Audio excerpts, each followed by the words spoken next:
som els únics de la Cerdanya. L'any passat vam guanyar els quarts exclusius esports català.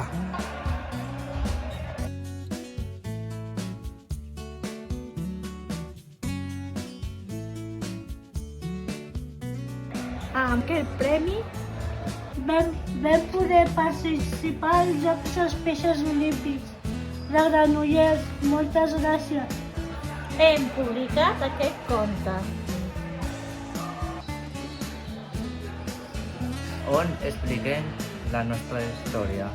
També he jugat a la Lliga Catalana de Bàsquet de la Federació AC.